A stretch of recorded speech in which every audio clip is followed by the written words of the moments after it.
नमस्कार दोस्तों, स्वागत करते हैं आपका न्यू स्टूडेंट कोचिंग क्लासेस की नए वीडियो में। इस वीडियो में हम लोग पढ़ने वाले हैं द्रव के वाष्पदाब के बारे में। जी क्या होता है, क्लास 12 केमिस्ट्री का एक बहुत ही महत्वपूर्ण टॉपिक है द्रव का वाष्पदाब, और यहाँ से प्रश्न हर बार बोर्ड एग्जाम बनने की संभावना रहती है।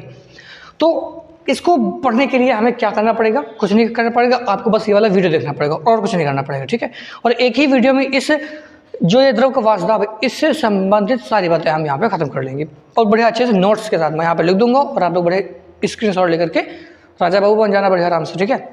तो देखो हम लोग पढ़ने वाले द्रव का वाष्पदाब ये क्या चीज़ है, लेकिन हाँ इसको अगर समझना है अच्छे से तो वीडियो में अंत तक बने रहें, धैर्य को बना के रखें, ठीक है। हाँ तो और देखो यहाँ पे ध्यान देते हैं द्रव का वाष्पदाब क्या है। देखिए हम लोग पढ़ेंगे वाष्पदाब किसका? द्रव का, ठीक है, द्रव का। तो अगर द्रव का वाष्पदाब पढ़ना तुमको पहले क्या चाहिए?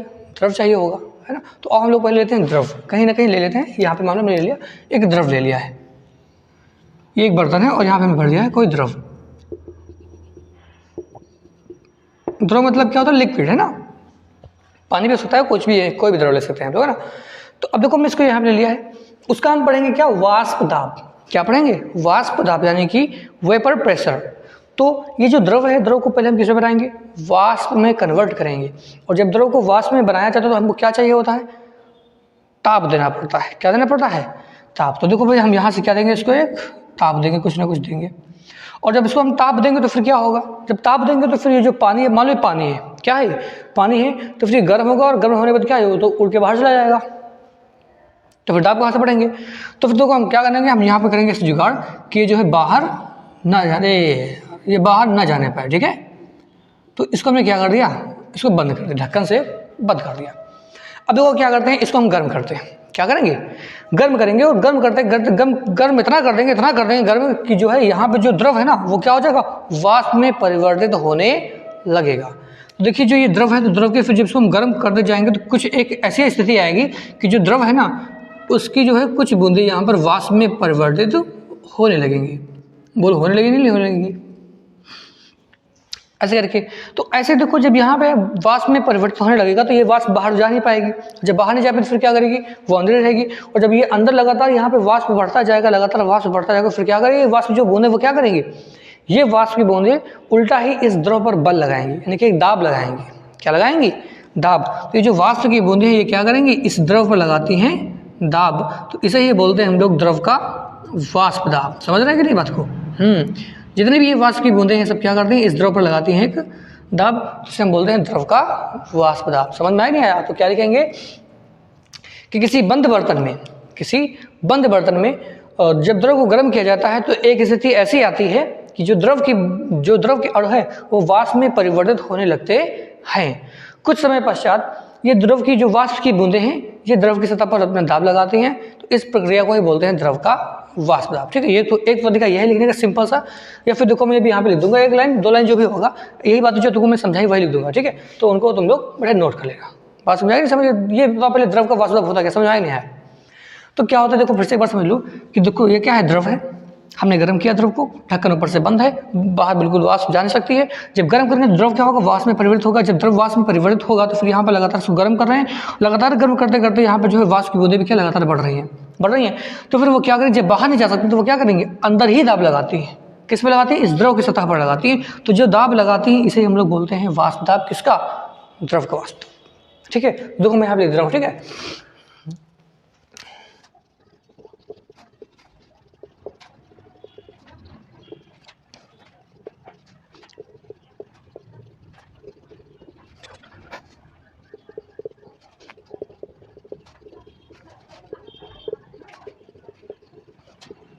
तो देखिए भाई हमने यहाँ पे लिख दिया हुआ है, तो क्या लिखा है पहले पढ़ते इसको एक बार अच्छे से, ठीक है। किसी बंद बर्तन में ताप और द्रव के बीच साम्यावस्था आने पर द्रव वाष्प में परिवर्तित होने लगता है।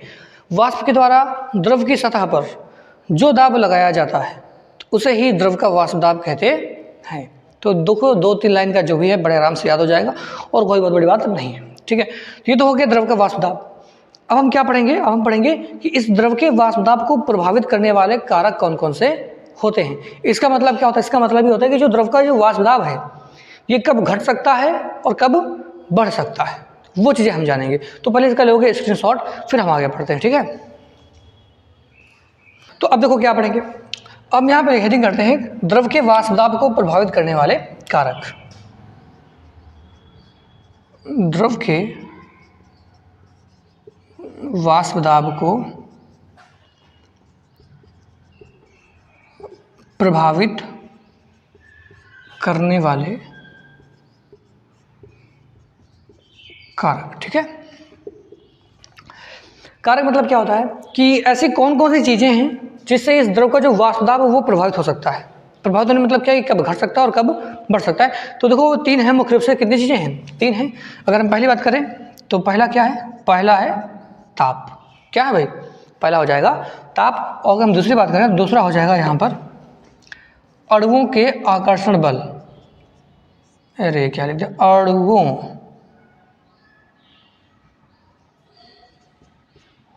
अणुओं के आकर्षण बल। ठीक है, दो बातें हो गई। और तीसरी बात क्या होती है, तीसरी बात मैं जो है अभी यहाँ पे देता हूँ। ठीक है, यहाँ पे दे रहा हूँ ना,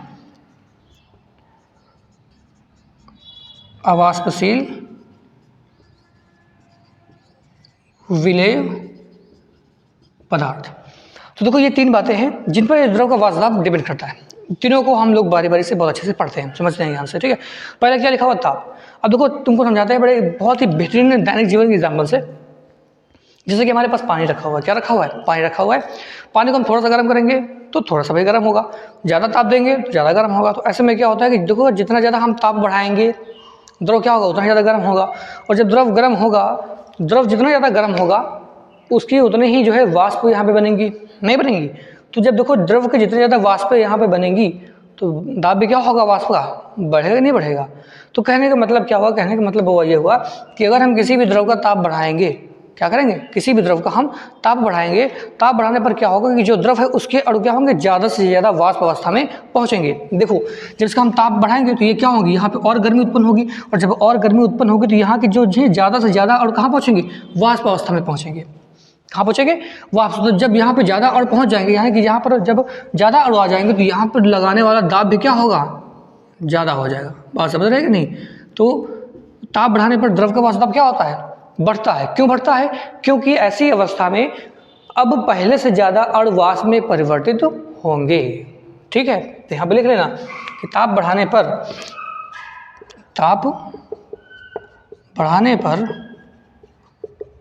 द्रव का वाष्प दाब बढ़ता है। तो पहली चीज़ ये होगी। अब देखो दूसरी बात करते हैं अणुओं के आकर्षण बल पर। ये क्या चीज़ है, अणु जानते हो, देखिए जो द्रव बना होता है तो वो क्या है, अलग अलग अणु, मतलब अलग अलग क्या, द्रव की जो है जल से बना हुआ है। जल के अनेक अणु आपस में मिले होते हैं, आपस में क्या होते हैं, जुड़े हुए होते हैं। तो अगर उनके बीच का आकर्षण बल बहुत ज़्यादा होगा, क्या होगा, उनके बीच का आकर्षण बल बहुत ज़्यादा होगा तो फिर उनको तोड़ना मुश्किल होगा, होगा कि नहीं होगा। और जिनके बीच का आकर्षण बल क्या होगा, बहुत कम होगा, उनको तोड़ना क्या होगा, आसान होगा। तो अगर देखिए हमारे पास एक तरफ है जल और एक तरफ हमारे पास है कोई एक, मान लो कोई बहुत गहरा, मतलब बहुत गाढ़ा द्रव है। जैसे मान लो हमारे पास शहद है, क्या है, शहद। तो यहाँ समझते हैं, देखिए हमारे पास एक तरफ शहद है, ये शहद है, इसको हमने क्या कर दिया, बंद कर दिया है, और ये पानी है। ठीक, दोनों को हम ताप देते हैं, इसको भी गर्म करते हैं, इसको भी गर्म करते हैं। दोनों गर्म करेंगे तो गर्म करने पर क्या होगा बताओ भाई, ये जल्दी वाष्प में कन्वर्ट होगा और ये क्या होगा, बाद में कन्वर्ट होगा। क्योंकि देखो ये शहद कैसा होता है, गाढ़ा होता है, और गाढ़ा होने का मतलब क्या होता है कि शहद के अणुओं के बीच के जो आकर्षण बल है वो कैसा होता है, बहुत ज़्यादा होता है। तो इस वजह से जो उनके आकर के जो अणु हैं वो एक दूसरे को छोड़ना ही नहीं चाहते हैं जल्दी।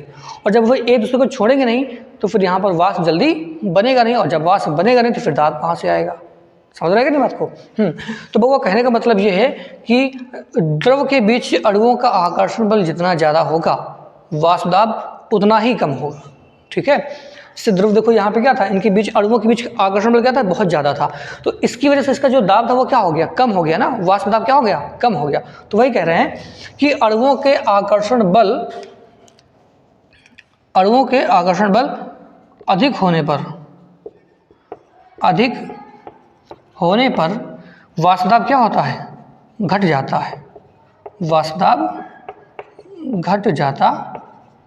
भैया क्यों घट जाता है, क्योंकि अब पहले की तुलना में कम अणु ही वाष्प अवस्था में पहुंच पाएंगे। पहले देखो भाई सिंपल सा पानी था तो वहाँ पे बहुत ज़्यादा और ज़्यादा थे वाष्प में, लेकिन यहाँ पर हो गया शहद, तो अभी देखो इसमें क्या है, बहुत अच्छे ज़्यादा वाष्प में जा ही नहीं रहे, और जब ज़्यादा वाष्प नहीं बन रही थी फिर यहाँ पर क्या होगा, दाब भी कम हो जाएगा। चलो भाई ठीक है, तो ये बात भी क्लियर होगी। अब बचा क्या, अवाष्पशील विलेय पदार्थ। तो अवाष्पशील विलेय पदार्थ तो जानते हो होता क्या है, वाष्पशील जानते हो। वाष्पशील क्या होता है, ऐसे पदार्थ जिनको हम गर्म करें तो वो क्या हो जाए, वाष्पित हो जाए, क्या हो जाए, वाष्पित हो जाए, और ऐसे पदार्थ जिनको हम गर्म करें वो क्या हो, वाष्पित ना हो, तो वो क्या होते हैं, अवाष्पशील होते हैं। तो जैसे हम लोगों ने देखा भी होगा, हम लोग बनाते हैं शरबत, क्या बनाते हैं, शरबत, या फिर शादी वगैरह में देखो होता है कि नहीं, जहाँ बनता है रसगुल्ला डालते हैं, किसमें, चाशनी में डालते नहीं डालते हैं, तो वो कैसे बनता है, वो पानी और हाँ चीनी से मिलता है, बिल्कुल वेरी गुड। तो जब उसको बना के मिलाया गया तो बनाने के बाद क्या होता है, फिर कभी कभी क्या होता है कि बच जाता है, नहीं बचता है, ज़्यादातर बच ही जाता है, और जब बच जाता है फिर क्या करते हैं, उसको गर्म किया जाता है, और गर्म करने पर हम लोग क्या देखते हैं कि जितना भी पानी होता है सब क्या हो जाता है, उड़ जाता है, बचता है सिर्फ क्या है, चीनी बच जाती है कि नहीं। तो जो चीनी है वो कैसी है, वो है अवाष्पशील, वो पानी के साथ नहीं उड़ी, और पानी क्या हो गया, उड़ गया, तो पानी हो गया अवाष्पशील और चीनी क्या हो गई, अवाष्पशील हो गई। तो वही चीज़ कह रहे हैं कि अवाष्पशील विलेय पदार्थ को अगर हम मिला दें इसमें तो क्या होगा, आओ देखो क्या होगा। ये सिर्फ पानी था, हमने क्या कर दिया, इसमें मिला दी, देखो पानी तो था ही पहले से, ठीक है, तो इस पानी में हमने मिला दी चीनी, क्या कर दी भैया, घोल दी चीनी हमने।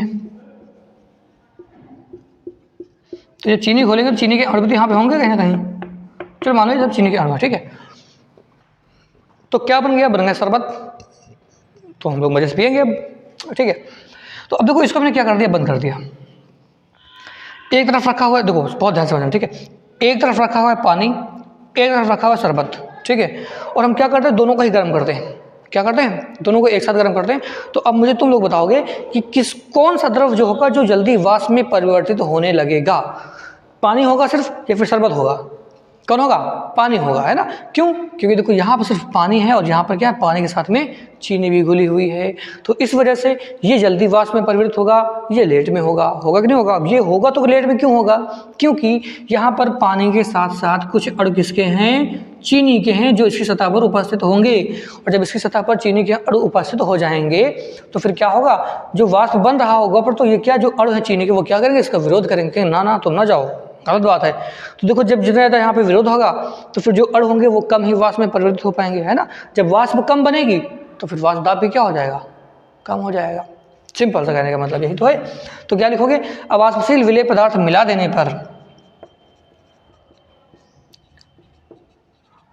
पर वाष्प दाब क्या होता है, घट जाता है, वाष्प दाब घट जाता है। तो देखो ये तीन बातें हैं जिन पर ये द्रव का वाष्प दाब क्या निर्भर करता है। तो मुझे लगता है कि ये तीनों सब चीज़ें भी जो है समझ में आ गई होंगी। अगर कोई भी दिक्कत होती है तो कमेंट में कर दीजिए, कमेंट बता देना है, और वीडियो अगर अच्छा लगता है तो फिर चैनल को सब्सक्राइब करना है, लाइक करना है, और अपने दोस्तों में क्या करना है, शेयर करना है। देखो पूरी जो है जिस टॉपिक को कहोगे उस टॉपिक को बहुत अच्छे से क्लियर करेंगे, और यहाँ पे चीज़ों को बहुत अच्छे समझाएंगे विद कॉन्सेप्ट, ठीक है, कॉन्सेप्ट के साथ। तो बस ये है कि चैनल को थोड़ा सपोर्ट करें, नया चैनल ओपन किया है, बनाया है, तो धीरे धीरे से सपोर्ट कीजिए, अपना काम चलता रहेगा धीरे धीरे से, है ना, हम आपकी मदद करेंगे, आप हमारी मदद कीजिए, जो भी चीज़ें हैं सब बढ़िया अच्छे से देखेंगे सकुशल तरीके से। तो फिर हम लोग मिलेंगे अब नई वीडियो में अगले टॉपिक के साथ। अगला टॉपिक कौन सा होगा, इसके बाद ही पढ़ेंगे किसको, राउट के नियम को, ठीक है। तो फिर मिलते हैं हम लोग नई वीडियो में, तब तक के लिए जय हिंद जय भारत।